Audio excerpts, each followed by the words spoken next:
Her secret messages exposed. The truth came out too late. The clink of wine glasses faded as Lauren's voice sliced through the chatter in my son's pristine dining room.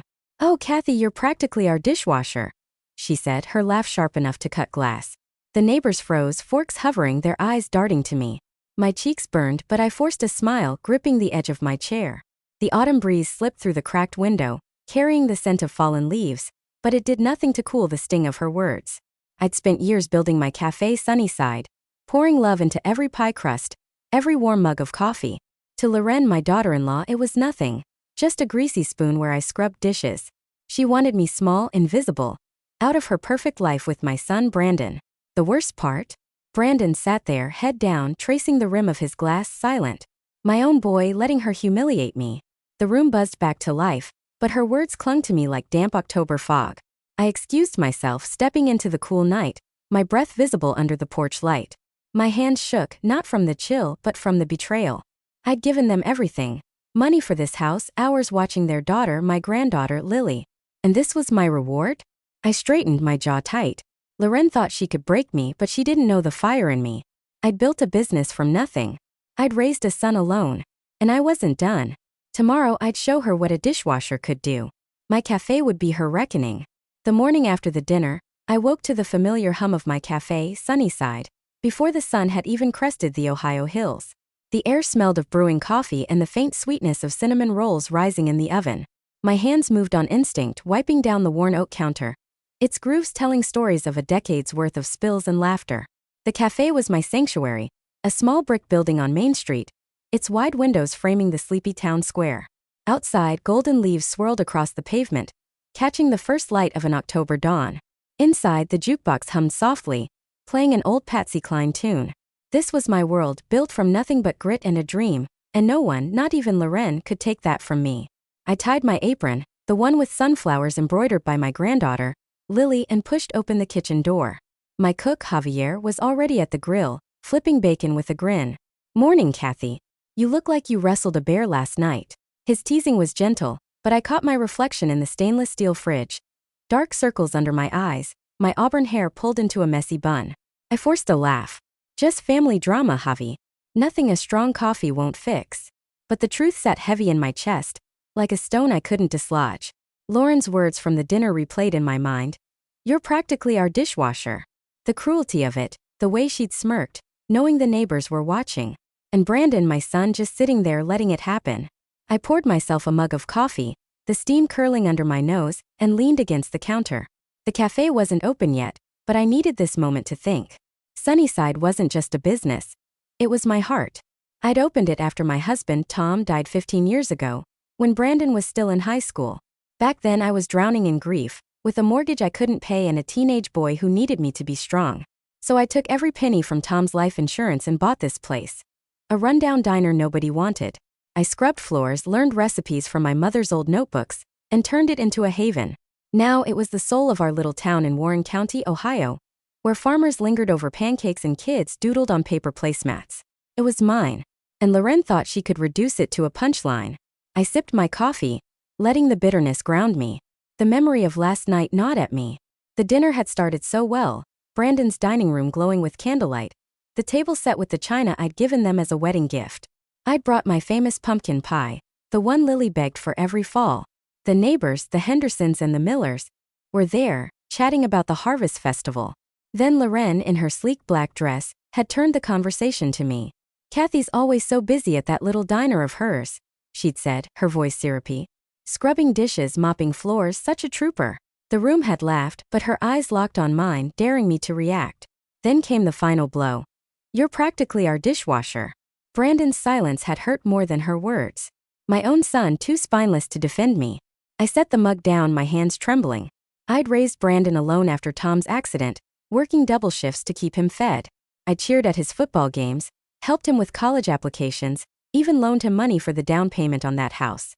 And now at 32, he was letting his wife tear me down. Loren had always been prickly, but I chalked it up to her being young, maybe insecure. She was 28, a former cheerleader with a marketing degree she never used. She'd swept into Brandon's life 5 years ago, all charm and big promises. I'd welcomed her, thinking she'd be good for him. I babysat Lily, cooked for their parties, Even gave Loren shifts at the cafe when she was between jobs. But over time her mask slipped. Snide comments about my greasy spoon. Refusing to let Lily visit me unless I begged. And last night she'd crossed a line. The bell above the door jingled, snapping me back to the present. It was Millie, my best waitress and oldest friend, her gray curls bouncing as she shrugged off her coat. "Kathy, you okay? You look like you're plotting a murder." She raised an eyebrow, hanging her scarf on the rack. I managed a weak smile. "Just thinking about family, Millie. You know how it is." She nodded, her eyes softening. Millie had known me since I was a kid, back when my biggest worry was passing algebra. She'd been there when Tom died, when I opened the cafe, when Brandon got married. She knew how much family meant to me, and how much it hurt when they let me down. "Family's messy," she said, tying her apron. "But you're Kathy Wilson. You don't let nobody walk over you. Not even that fancy daughter-in-law of yours." Her words lit a spark in me. She was right. I'd built this life through sheer will. I wasn't going to let Loren, with her manicured nails and fake smiles, take it away. But I needed a plan. Not just to protect myself, but to show her who she was messing with. As the morning rush began, the cafe filled with the clatter of plates and the murmur of conversation. Regulars settled into their usual booths. Old Man Tucker with his newspaper, the high school principal grading papers, a group of moms planning the fall festival. I moved through the tables, refilling coffee and trading small talk, but my mind was elsewhere. Loren wanted control over Brandon, over their house, over the way this town saw her. She'd humiliated me to make herself look bigger. But she didn't know me, not really. I wasn't just a mother or a cafe owner. I was a survivor. And survivors don't just take punches, they hit back. By noon the lunch crowd had thinned, and I slipped into the back office, a cramped room with a desk buried under receipts and recipe notes. I pulled out my laptop, the one I use for the cafe's books, and started digging. Loren was always flashing her perfect life. Designer bags, new furniture, trips to Cincinnati for business. But I'd heard whispers, bits of gossip from Millie and the market vendors. Loren and Brandon were stretched thin, living beyond their means. Brandon worked as an accountant, steady but not flashy. Loren didn't work, not since she quit her last consulting gig. How were they affording it all? I'd loaned them $20,000 for the house 2 years ago, and they hadn't paid back a dime. If Loren was hiding something, debts, lies, I'd find it. And I'd use it. I started with their social media, something I rarely bothered with. Lauren's profiles were a curated dream. Photos of her and Lily at the park, her sipping wine at some upscale restaurant, captions about living our best life. But there were cracks. A comment from a friend asking, "How do you afford all this?" Lauren's reply was vague. "Oh, you know, we manage." I kept scrolling, my gut telling me there was more. Then I found it. A post from last month, a photo of a new SUV in their driveway. Brandon hadn't mentioned a new car. That kind of purchase, on top of their mortgage and Lauren's spending, didn't add up. I leaned back, the chair creaking under me. The cafe's warmth felt distant now, replaced by a cold resolve. Loren thought she could push me out of my family, make me a joke in my own town. But I'd spent my life building things, my business, my son, my name. I wasn't invisible. And I wasn't done fighting. The cafe was my territory, and I'd use it to remind her who I was. Maybe I'd offer her a job, something low like washing dishes. Let her feel the weight of her own words. But first I needed proof, something to hold over her to make her squirm. The door swung open and Javier poked his head in. "Kathy, we're out of eggs. You want me to run to the market?" I nodded, closing the laptop. "Yeah, Javi, thanks. And hey, keep an ear out for any talk about Loren and Brandon, okay? Anything at all." He raised an eyebrow but didn't ask questions. "You got it, boss." As he left, I felt the first stirrings of a plan. This town was small, and secrets didn't stay buried long. Loren had made her move last night, but now it was my turn. I stepped back into the cafe, the smell of fresh cornbread pulling me back to the present. Lily's laughter echoed in my memory. She loved helping me bake, her tiny hands dusting flour on the counter. She was only 4, too young to understand her mother's games, but I'd protect her no matter what. Brandon too, if he'd let me. He was still my boy, even if he'd forgotten it. I'd lost too much in my life to lose them now. The afternoon sun slanted through the windows, painting the floor in gold. Customers lingered, their voices blending with the clink of spoons and the hiss of the coffee maker. This was my place, my home. Loren could try to tear me down, but she didn't know the strength in me. I'd raised a son, buried a husband, built a business. I'd faced worse than her. And I'd win, not just for me but for Lily, for Brandon, for the life I'd fought for. The question wasn't if I'd fight back, but how. And as I poured coffee for a customer, a plan began to form, sharp and clear as the autumn air outside. The next few days felt like walking a tightrope. Every morning I opened Sunnyside with the same routine: brewing coffee, prepping dough, greeting the regulars, but my mind was a storm. Lauren's words at the dinner clung to me, a splinter I couldn't pull out. "You're practically our dishwasher." The humiliation wasn't just personal. It was a calculated move to shrink me in the eyes of our town. Warren County was small, and gossip spread faster than wildfire. By now, the neighbors had likely whispered it over fences, their pitying glances waiting for me at the market or the post office. But I wasn't here to be pitied. I was Kathy Wilson, and I'd built my life from ashes before. Loren was about to learn what happened when you crossed me. I started by taking control where I could: my cafe. If Loren thought Sunnyside was some greasy dive, I'd use it to hit her where it hurt, her pride. The idea had sparked the night of the dinner, half formed in my anger. Offer her a job, something low like washing dishes. Let her taste her own venom. It wasn't just petty revenge. It was a way to shift the power. She'd humiliated me in front of my son and neighbors, but I'd show her I wasn't invisible. First, I needed leverage, something to force her hand.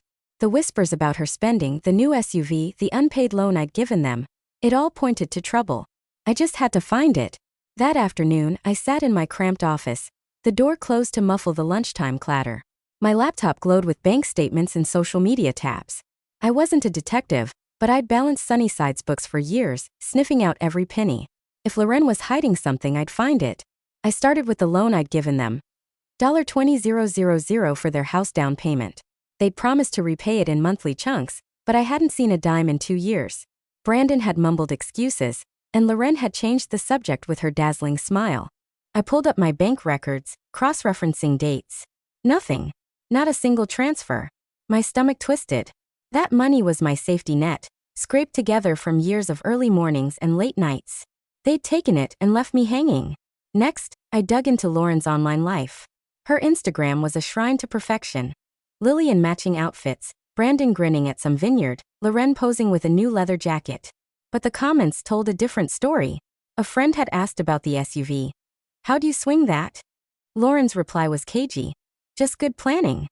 I kept scrolling, my coffee going cold. Then I saw it. A post from a local boutique, tagging Loren in a photo. She'd bought a $500 handbag last week. On what? Brandon's salary was decent, but not that decent. I scribbled a note. Check their finances. The bell above the cafe door jingled, and I glanced up as Millie bustled in with a tray of empty plates. "Kathy, you hiding back here?" she called, her voice warm but sharp. "Tucker's asking for his usual pie, and I ain't your errand girl." I smiled despite myself. Millie was my rock, always knowing when to nudge me out of a spiral. "Be right there," I said, closing the laptop. But as I stepped into the dining area, my eyes caught a familiar figure outside the window. Cheryl Collins, Lauren's best friend and the town's resident gossip. She was strolling past, her phone pressed to her ear, her laugh loud enough to turn heads. Cheryl was trouble, always stirring the pot, but she was also a weak link. If anyone knew Lauren's secrets, it was her. I served Tucker his pie, chatting about the weather, but my mind was on Cheryl. She'd been at the dinner, giggling at Lauren's jab, her eyes gleaming with delight. She wasn't just a bystander. She was Lauren's cheerleader, amplifying every dig. But Cheryl had a flaw. She couldn't keep her mouth shut. If I could get her talking, she might spill something useful. The trick was doing it without tipping my hand. I needed allies, not more enemies.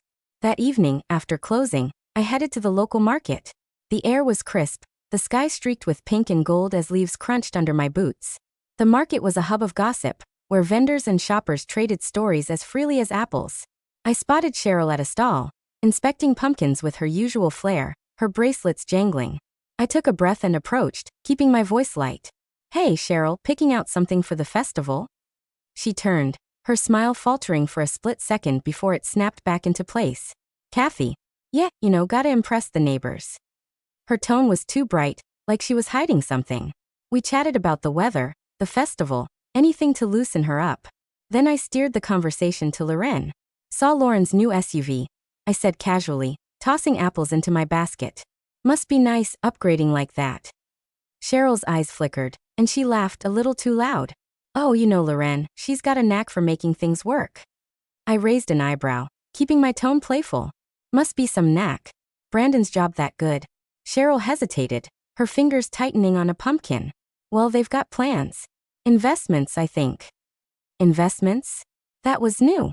I pressed gently, but Cheryl clammed up, muttering about needing to run. As she hurried off, I knew I'd hit a nerve. Back at the cafe the next morning, I shared my suspicions with Millie over coffee. Investments?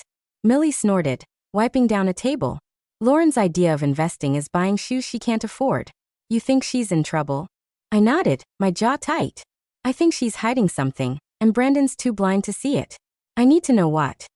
Millie leaned in, her voice low. You be careful, Kathy. Lauren's slippery and Cheryl's worse. They'll turn this town against you if they smell a fight. I knew she was right, but I couldn't stop. This wasn't just about pride. It was about my family. Lily deserved better than a mother who'd bleed them dry. Brandon deserved better than a wife who'd humiliate his mother. And I deserved respect. I decided to test the waters with Brandon. If he was in the dark, maybe I could wake him up. I invited him to the cafe for lunch. Just the two of us. He showed up looking tired, his tie loosened, his brown hair mussed like when he was a kid. Hey, Mom, he said, sliding into a booth. Been a while. I set a plate of meatloaf in front of him, my heart aching. He was still my boy, even if he'd let me down. We made small talk, Lily's dance classes, his work, but the air felt heavy. Finally, I cut to it. Brandon, you and Loren doing okay? Money-wise, I mean. That new SUV, the house, it's a lot. His fork paused and he frowned. We're fine, Mom. Why? I hesitated, then pushed. Just wondering. You haven't paid back any of the loan, and Lauren's spending seems big. His face hardened, a rare flash of defiance. We've got it under control. Lauren's got some side projects. Don't worry about it. Side projects? That sounded like Cheryl's investments. I wanted to shake him, to scream that his wife was playing him, but I held back. He wasn't ready to hear it. After he left, I felt a pang of doubt. What if I was wrong? What if Lauren's projects were legit, and I was just a bitter old woman picking a fight? But then I remembered her smirk, the way she'd leaned into her insult, and my resolve hardened. I wasn't wrong. I just needed proof. The next week I doubled down. Javier came through with a lead. He'd overheard a vendor at the market mention Loren arguing with a credit card company on the phone. Sounded heated, he said, flipping pancakes.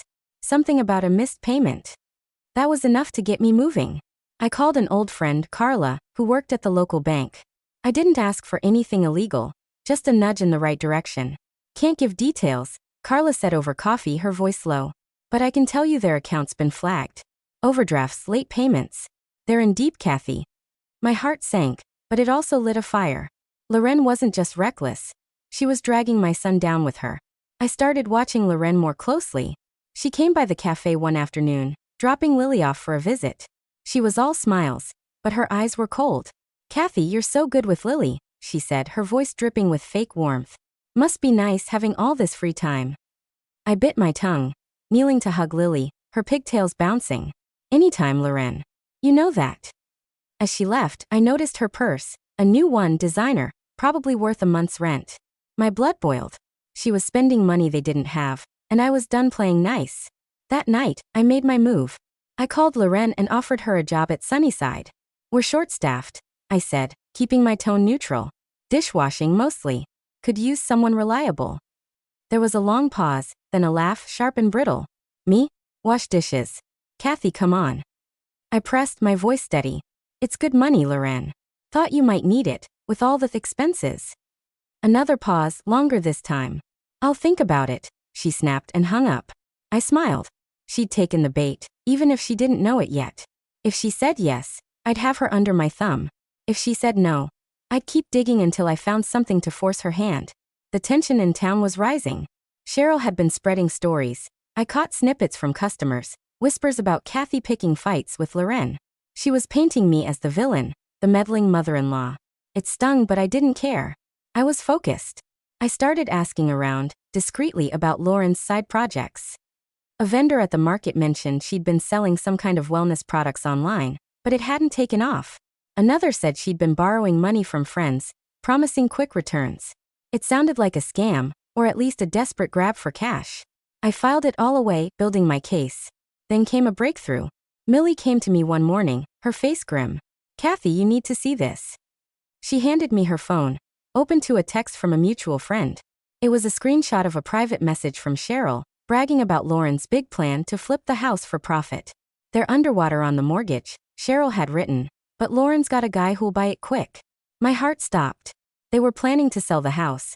My house, the one I'd helped pay for, without telling me. And if they were underwater, that meant they owed more than it was worth. My $20,000 was gone, and they were digging a deeper hole. I thanked Millie, my hands shaking. This was it. The leverage I needed. But it also meant confronting Brandon, and that scared me more than facing Loren. He was my son, my only child. What if he chose her over me? What if I pushed too hard and lost him?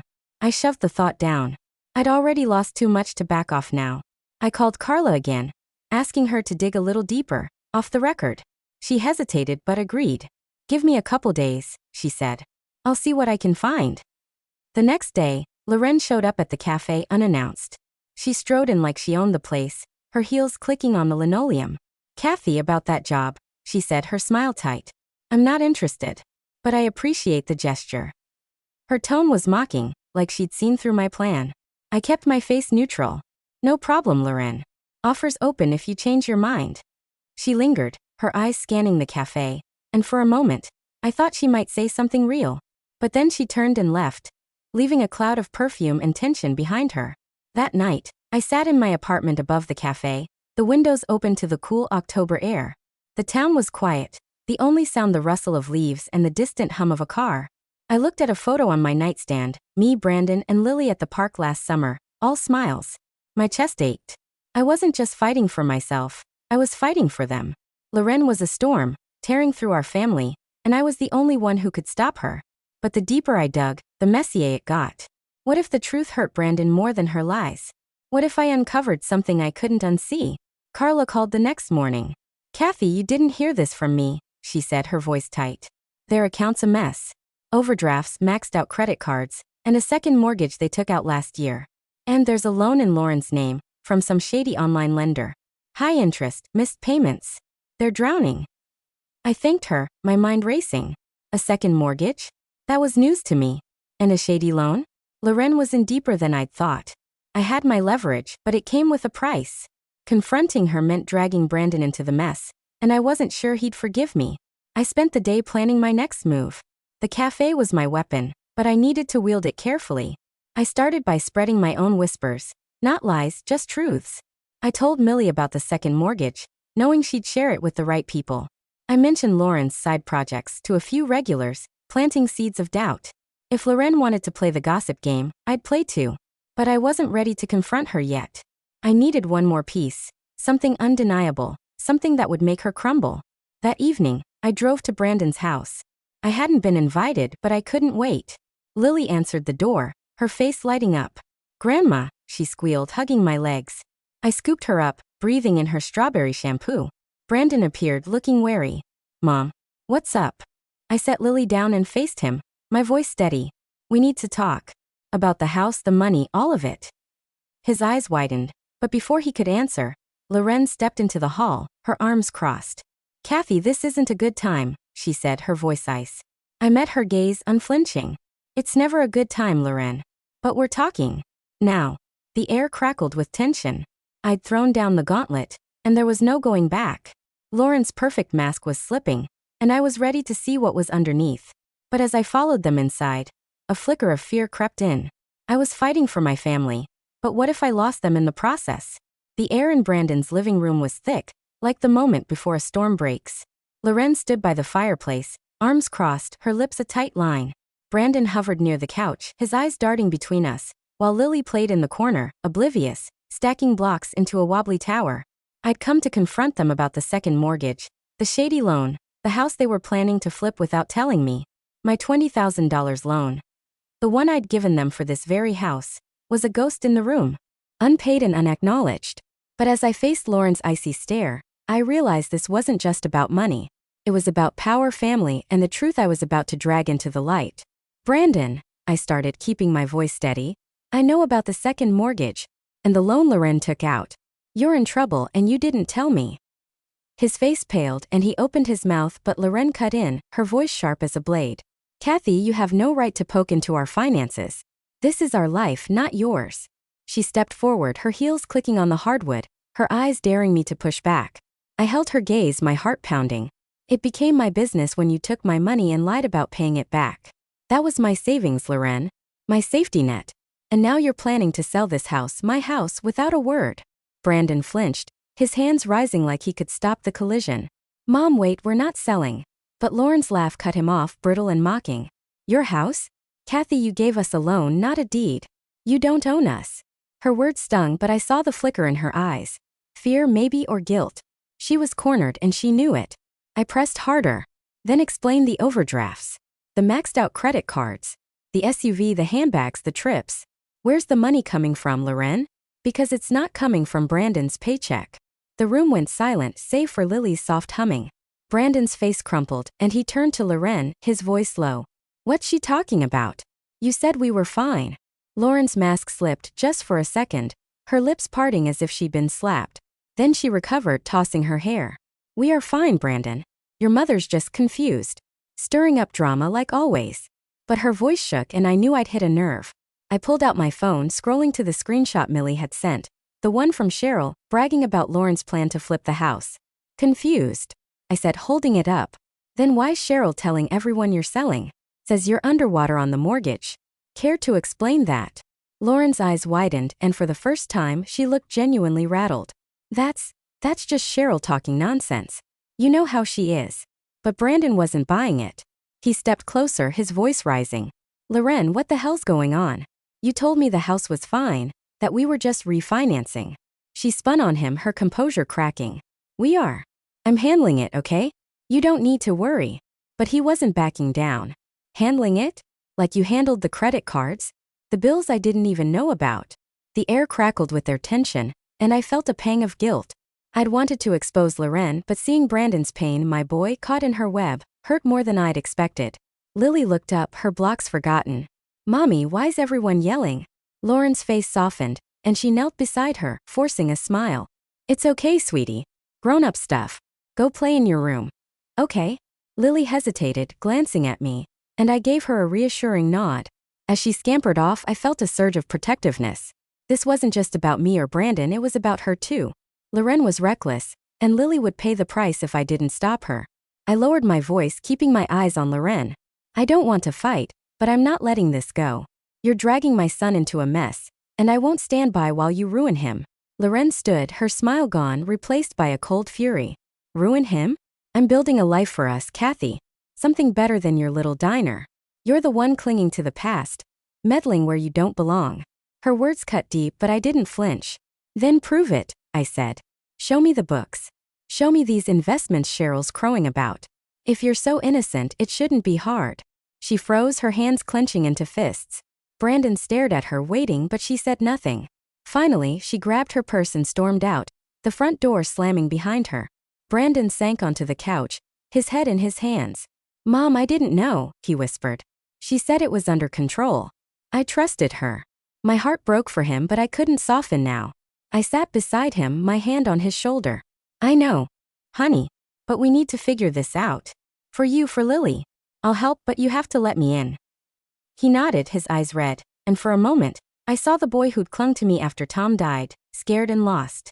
But he wasn't a boy anymore, and this mess was bigger than either of us. I left him to think, driving back to my apartment above Sunnyside, the night air sharp with the scent of frost. Loren was unraveling, but she wasn't done fighting. And neither was I. The next morning, the cafe was a blur of activity. Pancakes sizzling, coffee pouring, regulars swapping stories about the Harvest Festival. But my mind was elsewhere. Brandon's pain, Lauren's defiance, the screenshot from Cheryl. It all swirled in my head, a puzzle I was desperate to solve. I needed more than whispers and bank flags. I needed proof, something to nail Loren to the wall. And I needed it fast, before she spun the narrative and turned the town against me. Millie caught me in the kitchen, her eyes sharp. Kathy, you look like you're planning a heist. What happened at Brandon's? I filled her in, keeping my voice low as Javier flipped burgers nearby. When I mentioned the screenshot, Millie's eyebrows shot up. Cheryl's involved? That girl's got a mouth bigger than the Ohio River. Bet she knows more than she's saying. I nodded, wiping my hands on my apron. That's what I'm thinking. If I can get her alone, she might slip. Millie grinned, a glint in her eye. Leave it to me. I'll get her in here. She can't resist my pecan pie. True to her word, Millie worked her magic. By lunchtime, Cheryl strutted into Sunnyside, her perfume announcing her before she reached the counter.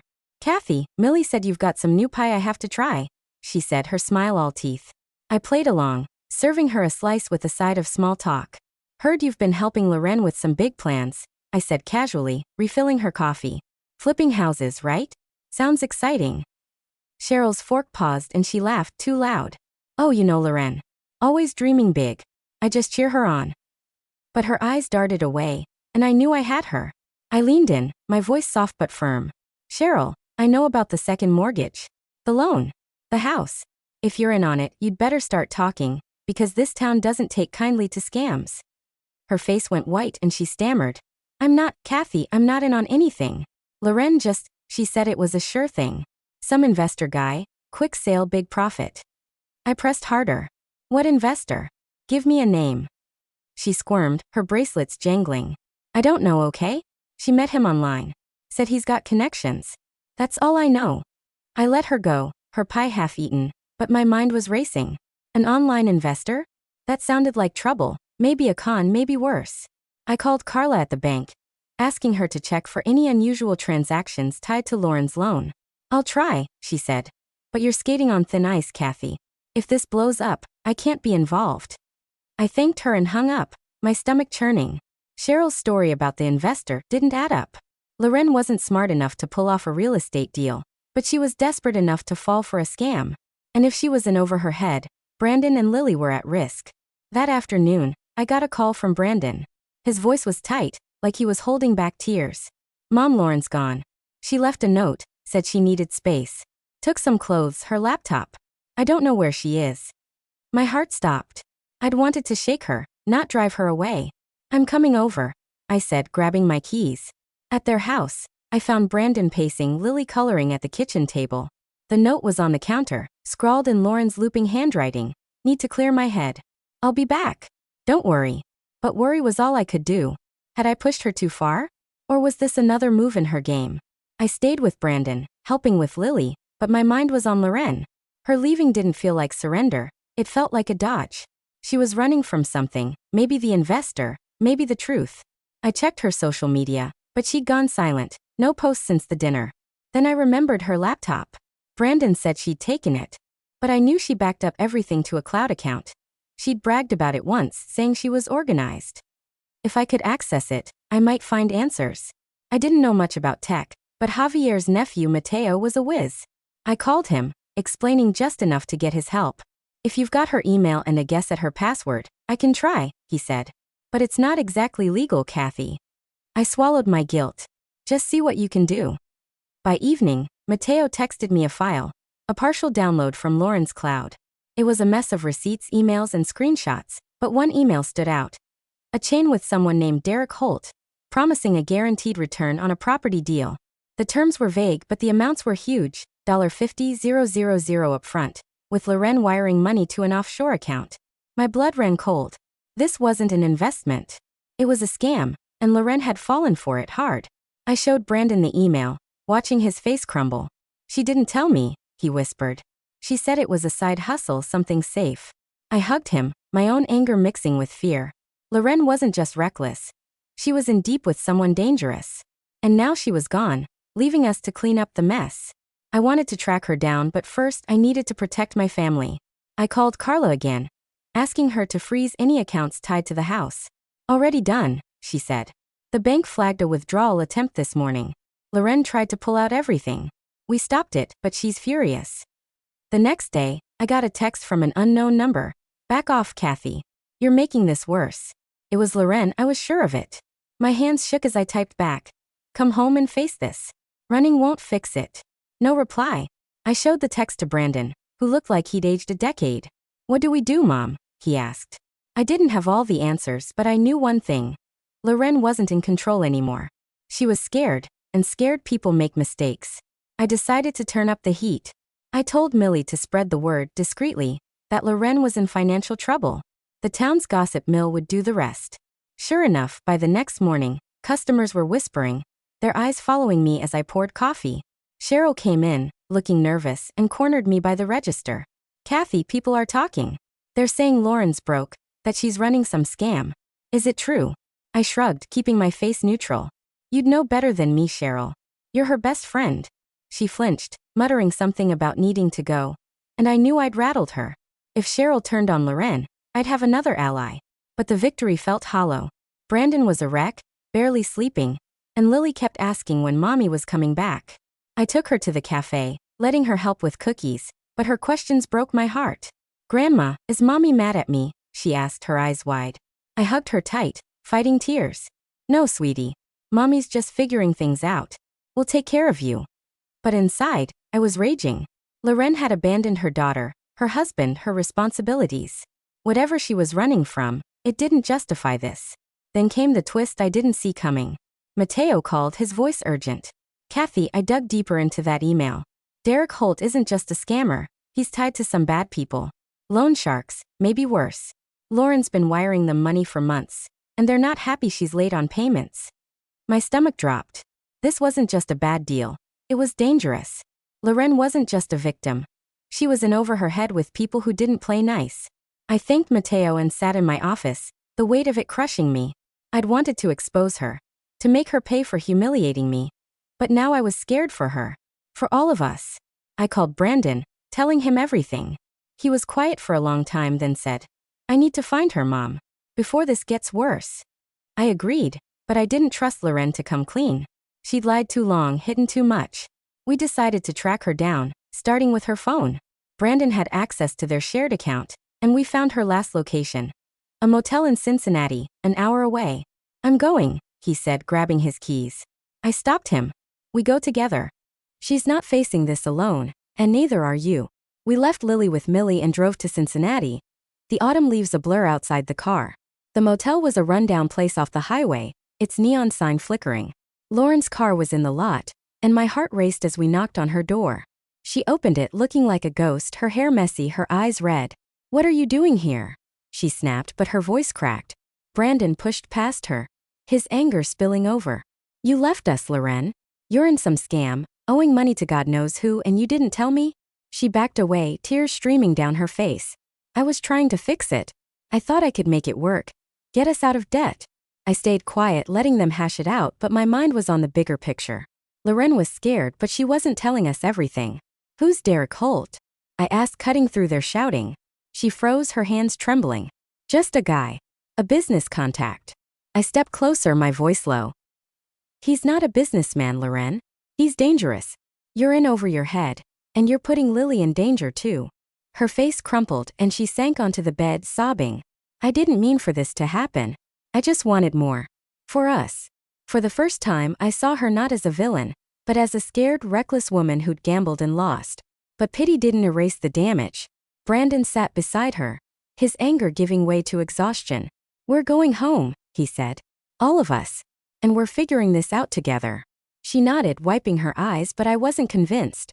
Loren was a survivor like me, and survivors don't give up so easily. As we drove back to Warren County, her in the backseat, I kept my guard up. This wasn't over. Back home, we settled into an uneasy truce. Loren moved back in, but the house felt like a minefield. Brandon watched her every move, and I kept digging, checking her emails through Mateo's hack. What I found made my blood run cold. Another message from Derek Holt, dated yesterday. You're late, Loren. You know what happens if you don't pay. No details, just a threat. I showed it to Brandon, who looked like he'd been punched. We need to go to the police, he said. I hesitated. The police could help, but they'd dig into everything. Our family, my lone Lauren's lies. The town would eat it up, and Lily would be caught in the crossfire. Instead, I decided to use my leverage. I called Loren into the cafe alone the next morning. The place was quiet, just the hum of the jukebox and the smell of fresh muffins. She sat across from me, her eyes wary. What do you want, Kathy? I slid a printout of Holt's email across the table. This ends now, Loren. You're going to come clean, to Brandon, to the bank, to everyone. Or I take this to the police, and you lose everything. Her face went pale, but she didn't back down. You wouldn't. It'd hurt Brandon and Lily too. I leaned in, my voice steel. Try me. I've lost too much to let you destroy my family. She stared at me, her bravado crumbling. Then to my shock she laughed, a low bitter sound. You think you're so righteous, Kathy. But you're just like me. Playing dirty to get what you want. Her words hit hard, but I didn't flinch. Maybe she was right. Maybe I'd crossed the line, hacking her emails, spreading gossip. But I'd done it for my family, not my ego. The difference, I said, is I'm not running. You want to fix this? Start by working here. Dishwasher, like you called me. Earn back some trust. To my surprise, she didn't say no. Fine, she spat. But don't think this makes you the hero. She stood and left, the bell jingling behind her. I sat there, my hands shaking. I'd won a battle, but the war was far from over. Loren was back, but she was a cornered animal, and I didn't trust her to play nice. And Holt was still out there, a shadow we couldn't shake. The next day, Loren showed up at Sunnyside, tying on an apron with a scowl. The regulars stared, whispering as she scrubbed pots in the back. Millie grinned, nudging me. You're a genius, Kathy. Nothing humbles a queen like a sink full of grease. But I didn't feel triumphant. I felt tired. Lauren's presence was a reminder of how far we'd fallen, my family, my trust, my peace. And the threat of Holt loomed, a storm cloud on the horizon. Then came another twist. Cheryl, of all people, came to me, her face pale. Kathy, I messed up, she said, her voice trembling. I introduced Loren to Derek. I didn't know he was bad, I swear. He seemed legit, said he'd done deals before. I stared at her, my mind reeling. Cheryl, the gossip, the instigator, was part of this? Why are you telling me now? I asked. She looked away, ashamed. Because Lauren's scared. She told me he's been calling, threatening her. I don't want anyone hurt. I didn't trust Cheryl, but her fear was real. And it changed everything. Loren wasn't just a victim or a villain. She was a pawn in a bigger game. Holt wasn't some lone scammer. He was connected, dangerous. I thought I could control this, but the stakes were higher than I'd imagined. I thanked Cheryl, sending her away, and sat in my office, the weight of it crushing me. I'd wanted justice, but now I was in a fight I didn't fully understand. And my family was in the crosshairs. I called Brandon, telling him about Cheryl's confession. We need to end this, I said. Holt, the scam, all of it. But we need to be smart. He agreed, his voice resolute. For the first time, I felt like we were a team again, mother and son, fighting for our family. But as I looked at Loren, scrubbing dishes in my cafe, I wondered. Was she with us or against us? And could I protect my family without losing myself in the process? The hum of Sunnyside was a steady rhythm. Plates clinking, coffee brewing. The jukebox spinning an old Johnny Cash tune. But beneath it, tension coiled like a spring. Loren had been working the dishwasher job for 3 days. Her designer nails scrubbing grease under Javier's watchful eye. She didn't speak to me, her jaw set, her eyes burning with resentment. I didn't care. I'd forced her hand, made her eat her own words. You're practically our dishwasher. And it felt like a win. The town was buzzing, whispers of Lauren's financial troubles spreading like wildfire. Cheryl's confession about introducing Loren to Derek Holt, the shady investor, had given me the upper hand. I thought I'd cracked the case, that I could protect my family and bring Loren to heel. I was wrong. That morning I sat in my office, the door closed, sifting through the latest from Mateo's hack into Lauren's cloud. The emails from Holt were chilling, demands for payment, veiled threats about consequences. But there was something else. A receipt for a $10,000 wire transfer, sent 2 days ago, after Lauren's return from the motel. My stomach dropped. She was still paying him even after everything. Was she that desperate? Or was she hiding something bigger? I printed the receipt, my hands trembling. This was the proof I needed to end this, show Brandon, confront Loren, maybe even go to the police. I felt a surge of triumph. I'd outsmarted her. Or so I thought. I called Brandon, asking him to meet me at the cafe after closing. Bring Loren, I said, my voice firm. We're settling this tonight. He hesitated, then agreed, his tone heavy with dread. I spent the day prepping, my mind racing. The plan was simple.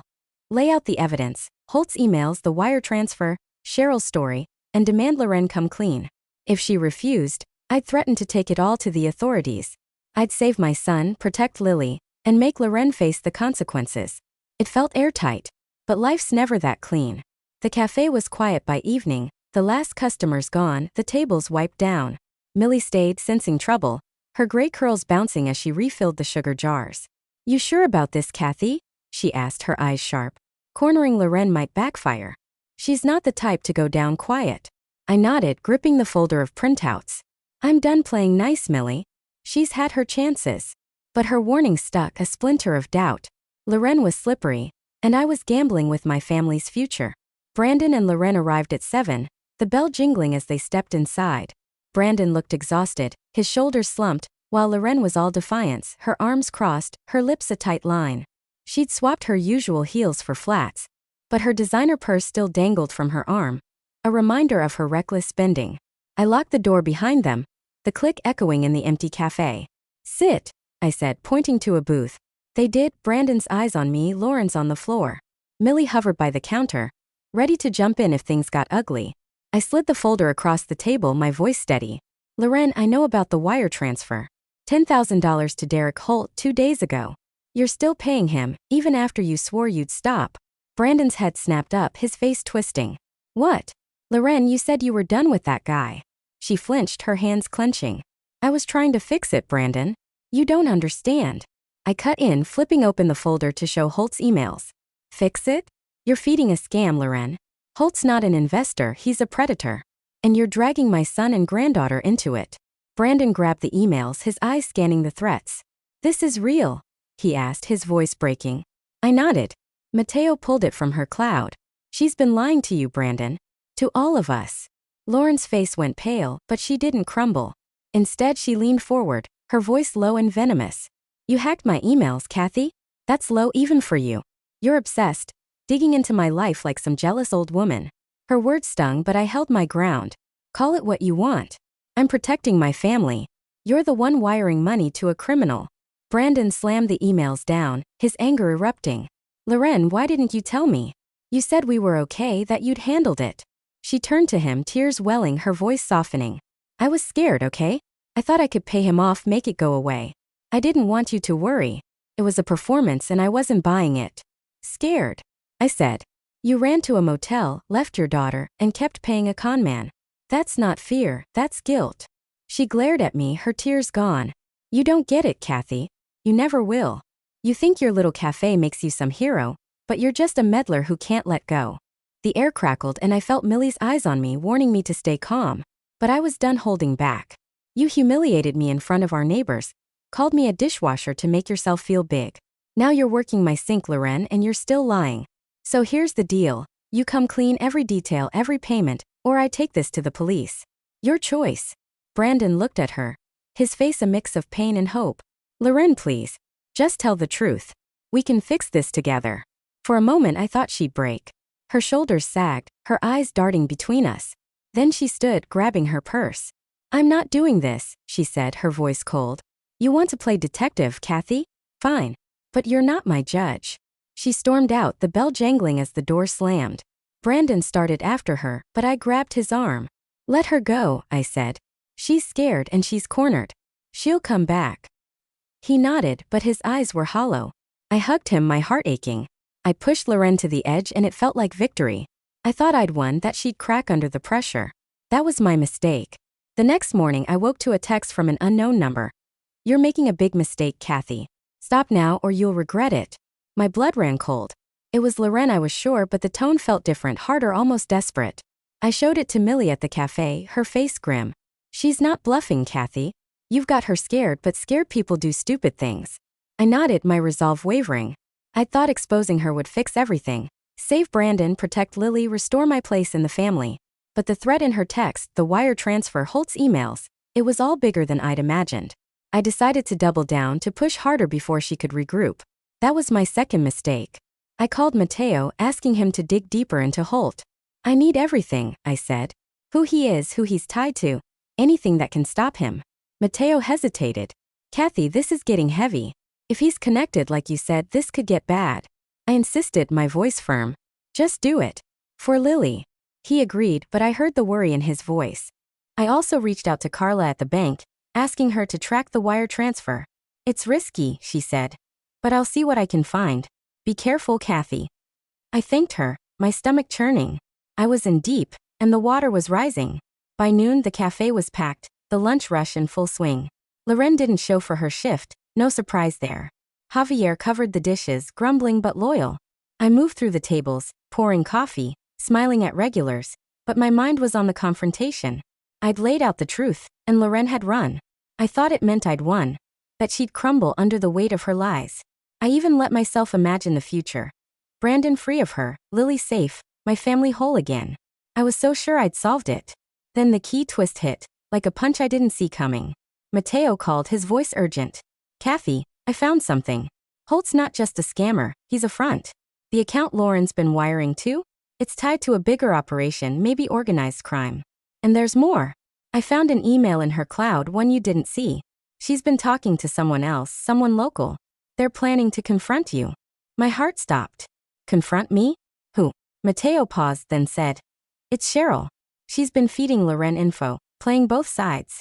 And Kathy, they know you hacked her emails. They're coming for you. I sat in my office, the phone shaking in my hand. Cheryl? The gossip, the instigator, the one I'd thought was just a pawn? She'd introduced Loren to Holt, sure, but I'd assumed she was clueless, caught in Lauren's orbit. Now Mateo was saying she was in on it, plotting against me. And they knew about the hack, my biggest weapon, now a liability. I'd thought I was the hunter, but I was the prey. My plan to expose Loren had backfired. And the stakes were higher than ever. I called Brandon, my voice trembling. Cheryl's working with Loren. They know I hacked her emails and they're planning something. You need to get Lily somewhere safe. He was quiet, then said, Mom, what did you do? Hacking? This is too much. His words cut deep, but I didn't have time to explain. Just trust me, Brandon. Keep Lily safe. I'll handle this. I hung up, my mind racing. I'd misjudged Cheryl, underestimated Loren, and now I was exposed. Holt's operation, Cheryl's betrayal, Lauren's threats. It was a web, and I was tangled in it. Millie found me pacing, her face pale when I told her, Kathy, you need to go to the police. This isn't a game anymore. But I shook my head. The police would dig into everything. The hack, my lone Lauren scam. The town would crucify us, and Lily would suffer most. Not yet, I said. I need to confront Cheryl, get her to talk. If she's playing both sides, I can turn her. Millie grabbed my arm, her grip fierce. You're not thinking straight. You're in danger, Kathy. Let it go. But I couldn't. I'd come too far, risked too much. I thought I could still control it, outsmart them. That was my final mistake. I tracked Cheryl down at the market, her usual haunt. The October air was crisp, leaves swirling around the stalls, but my skin burned with adrenaline. She was at a cider stand, laughing with a vendor, her bracelets glinting. I approached, my voice calm but steel. Cheryl, we need to talk. Now. Her smile faltered, but she followed me to a quiet corner, her eyes wary. What's this about, Kathy? I didn't waste time. I know you're working with Loren. Feeding her info, planning to come after me. I know about Holt, the emails, everything. Start talking, or I take it all to the police. Her face went white, and for a moment, I thought she'd crack. Then she laughed, a nervous, jagged sound. You're paranoid, Kathy. Lauren's my friend, sure, but I'm not planning anything. You're the one breaking laws, hacking her stuff. Maybe you should back off. Her defiance threw me, but I saw the fear in her eyes. She was in deep, and she knew it. I leaned in, my voice low. You introduced her to Holt. You're part of this, Cheryl. If he's as bad as I think, you're in danger too. Help me and I'll keep you out of it. She hesitated, her hands twisting her scarf. Then she shook her head. You're wrong, Kathy. And you're gonna regret this. She turned and walked away, leaving me with a sinking feeling. I drove back to the cafe, my mind a storm. Cheryl's denial, Lauren's threat, Holt's operation. It was too much, too fast. I'd thought I could force the truth, save my family with sheer will. But I'd miscalculated, and now the ground was shifting beneath me. I locked myself in my office, pulling out the folder of printouts. The wire transfer, the emails, Cheryl's screenshot. It was all there, but it wasn't enough. I needed something concrete, something to stop Holt and break Lauren's hold. But what if I was too late? That night, I got another text from the unknown number. You were warned. Last chance. My heart raced, but I didn't reply. Instead, I called Mateo, asking him to trace the number. It's a burner, he said. But it pinged a tower near Cincinnati. She's close, Kathy. Be careful. I thanked him, my throat tight. Loren was circling, Cheryl was betraying me, and Holt was a shadow growing larger. I thought I'd solved the problem, but I'd only made it worse. The truth wasn't just about Lauren's lies. It was about a danger I hadn't seen, a web I'd stumbled into. And now my family was at its mercy. I sat in the dark, the cafe silent, the weight of my choices crushing me. I'd hacked, I'd threatened, I'd pushed, all to protect my son and granddaughter. But what if I'd broken us instead? Brandon's doubt, Lily's confusion, Lauren's desperation. It was all on me. The emotional climax hit hard. I wasn't the hero I'd thought. I was a mother, flawed and fierce, fighting for her family but losing her way. The real truth was uglier than I'd imagined, and it changed everything. Loren wasn't just a villain. She was a victim too, caught in Holt's trap. And Cheryl wasn't just a gossip. She was a player. Maybe more dangerous than Loren. I had one move left. I needed to face Loren not with threats but with an offer, a way out for all of us. But first I had to find her and I had to outsmart Cheryl. The cafe, my sanctuary, felt like a battlefield now. As I locked up, the autumn wind howled, carrying the scent of frost. I thought I was in control, but the game had changed. And the next move wasn't mine. The cafe was dark, the only light a faint glow from the street lamp filtering through the blinds. I sat at the counter, the folder of printouts spread before me. Holt's threatening emails, the $10,000 wire transfer receipt, Cheryl's screenshot about the house flip. My hands trembled, not from fear, but from the weight of what I'd unleashed. I'd thought exposing Loren would save my family, that forcing her to wash dishes in Sunnyside would break her pride and restore my place. But Cheryl's betrayal and Holt's ties to something bigger, maybe organized crime, had turned my plan into a minefield. The text from the burner phone, "You were warned." Last chance, burned in my mind. Loren was close, plotting with Cheryl, and I was running out of time. I'd been a fool, thinking I could control this with evidence and grit. But I was still Kathy Wilson and I wasn't done fighting. Not for Brandon, not for Lily, not for myself. I called Millie, my voice low. "I need you at the cafe. Now." She didn't ask questions, just said, 10 minutes.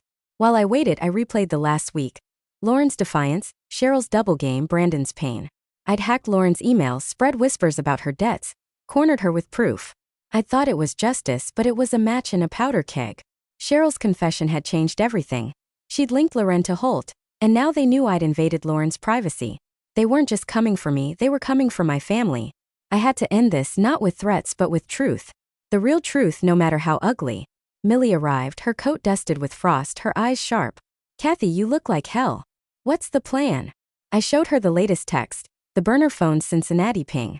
Lauren's close and Cheryl's with her. They're planning something and Holt's not some lone scammer, he's connected. I need to find Loren, get her to talk before this blows up.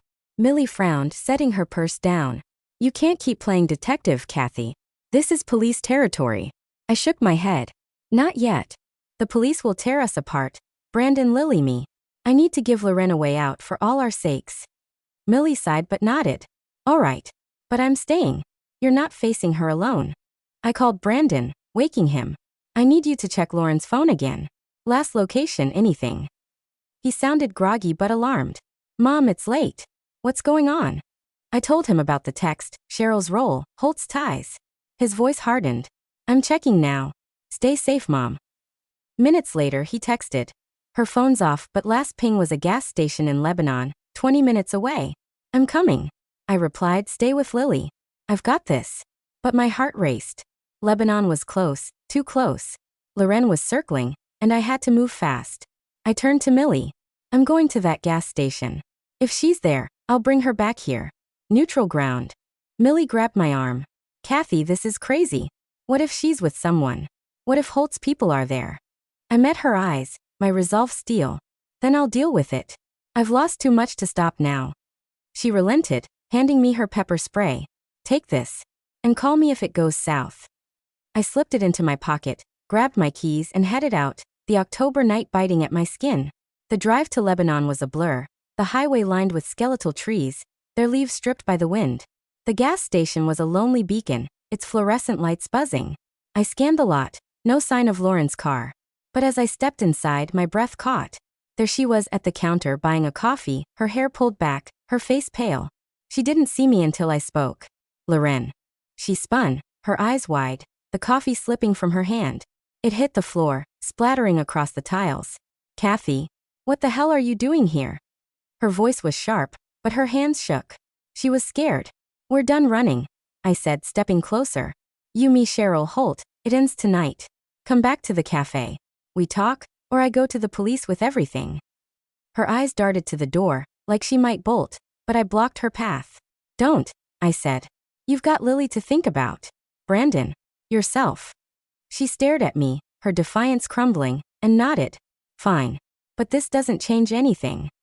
I didn't believe her, but I'd gotten her to agree. That was enough for now.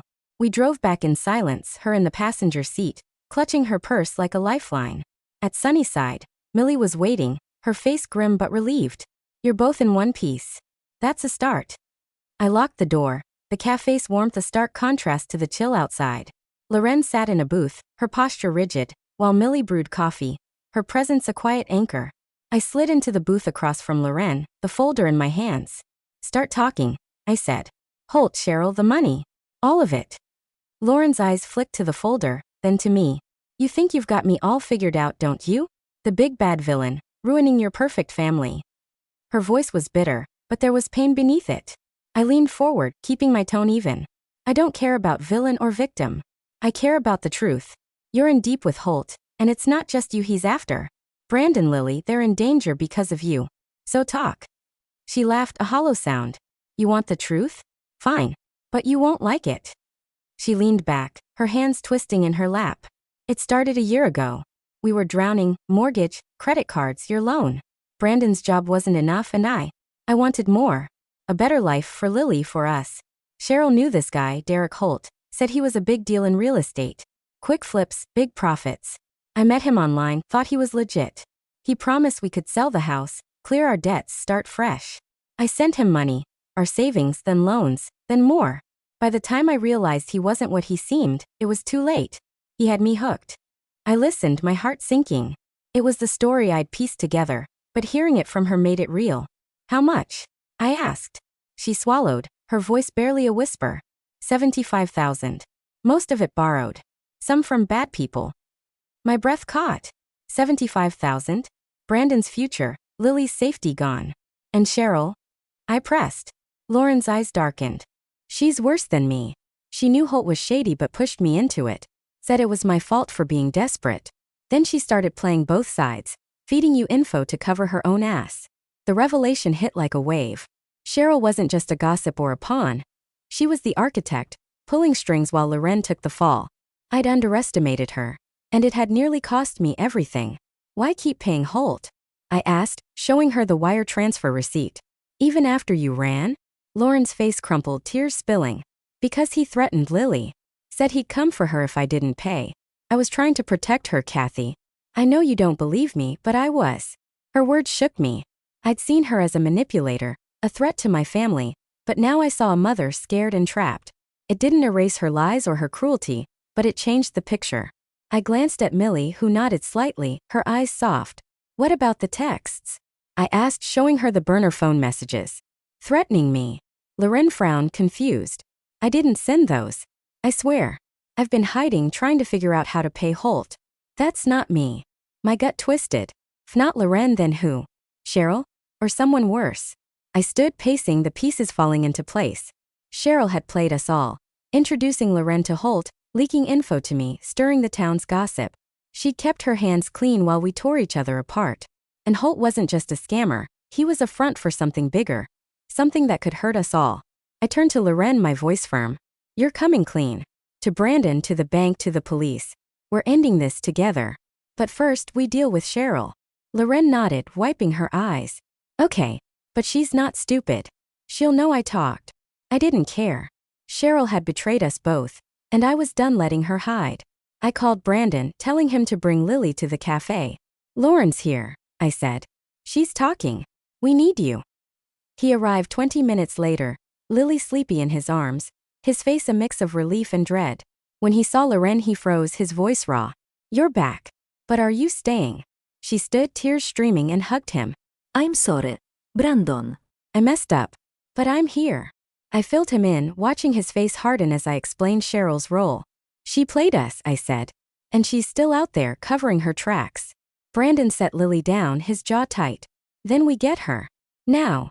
I agreed, but first we needed to protect ourselves. I called Carla at the bank, waking her. I need you to lock down every account tied to Brandon and Loren. Holt's dangerous, and he's still after them. She promised to do it first thing, her voice tense. Kathy, this is big. You need the police. I knew she was right, but I had one more move. We lured Cheryl to the cafe the next morning, Millie texting her about a special breakfast for the festival committee. Cheryl walked in, all smiles, oblivious to the trap. When she saw me, Loren and Brandon, her face fell. What's this? She asked, her voice high. I stepped forward, the folder in hand. This is you, Cheryl. Setting Loren up with Holt. Leaking my moves, playing us all. We know everything. Her eyes darted to Loren, then to the door, but Millie blocked it, her arms crossed. Sit, I said. She did, her bracelets jangling, her bravado gone. Loren spoke first, her voice steady. You knew Holt was bad, Cheryl. You pushed me into it, then sold me out to Kathy to save yourself. Why? Cheryl's face twisted, her voice shrill. I was helping you. You were desperate, Loren, begging for a way out. I gave you one. I cut in, showing her the emails. You gave her a trap. And you threatened me, didn't you? Those texts warning me to back off. Cheryl's eyes widened and she shook her head. No. That wasn't me. I swear. But her panic betrayed her. She was lying and we all saw it. Brandon leaned in, his voice low. You hurt my family, Cheryl. My daughter. If you don't come clean, we're taking this to the police, and you'll go down with Holt. She broke then, tears streaming. Okay. I sent the texts. I was scared. Holt's people, they're not just scammers. They're dangerous. They told me to keep Loren in line. To watch you, Kathy. I didn't have a choice. Her confession was the final piece. Cheryl wasn't just a gossip. She was a coward, caught in Holt's web, turning on everyone to save herself. I looked at Loren, then Brandon. We're done here. Cheryl, you're telling the police everything. Loren, you're coming with us to the station. We're ending this for good. Cheryl sobbed, but Loren nodded, her face resolute. Brandon took her hand, and for the first time I saw a flicker of the family we could be, broken but fighting together. We went to the police that afternoon, laying out everything. Holt's emails, the wire transfers, Cheryl's role. The detective, a gruff man named Carter, listened, his face grim. This is bigger than you think, he said. Holt's linked to a syndicate out of Cincinnati. We've been tracking them, but you've given us a way in. He promised protection for Lily and Brandon, and a deal for Loren if she cooperated. Cheryl was taken in, her tears useless now. The town would talk, but I didn't care. We'd faced the truth and we'd survived. That night, back at Sunnyside, I sat with Brandon and Loren. Lily asleep in the office, curled up on a blanket. The cafe smelled of coffee and cinnamon. Its warmth a balm. Loren spoke, her voice soft. I hated you, Kathy, for being so strong. I thought I could be better, bigger. I was wrong. I nodded, my throat tight. You hurt us, Loren. But you're here now. That's a start. Brandon squeezed her hand, his eyes on me. Thanks, Mom. For not giving up. I smiled, tears stinging. Never will. The consequences came fast. Lauren's cooperation led to Holt's arrest, his syndicate crumbling under police raids. She faced charges for the loans but got probation, her honesty saving her from worse. Cheryl wasn't so lucky. Her role in the scam earned her a year in jail, her social status in tatters. The town gossiped, but Sunnyside stayed full, the regulars loyal. My $20,000 was gone, but I'd gained something more. My family scarred but whole. As I locked up, the autumn wind carried the scent of leaves and promise. I'd fought for justice and I'd won. Not just against Loren or Cheryl, but for the love that held us together. The truth had been ugly, but it had set us free. The autumn sun dipped low, painting the Ohio sky in hues of amber and crimson. As I stood outside Sunnyside, my hands wrapped around a mug of coffee. The air carried the crisp scent of fallen leaves, and the town square bustled with preparations for the harvest festival. Kids chasing each other, vendors setting up booths, laughter echoing. It was a month since the police had taken down Derek Holt's syndicate, since Loren had faced her truth, since Cheryl's betrayal had unraveled. The cafe's windows glowed, reflecting the life I'd fought for, and I felt a quiet peace, hard-won and fragile, settling in my bones. I'd walked through fire to save my family, and though we were scarred, we were whole. But the lessons lingered, heavy and sharp, like the frost on the ground. Inside, the cafe hummed with its usual rhythm. Millie was behind the counter, teasing old man Tucker about his pie obsession, while Javier flipped burgers, his laugh cutting through the clatter of plates. Lily sat in a booth, her crayons scattered, drawing a picture of a sunflower. Her favorite, she said, because it reminded her of me. Brandon and Loren were there too. Their heads bent together, talking softly. They weren't fixed, not yet, but they were trying. Loren had started therapy, part of her probation, and Brandon was learning to ask questions instead of avoiding them. I watched them, my heart aching with love and regret. I'd saved them, but I'd hurt them too, and that truth was a weight I'd carry forever.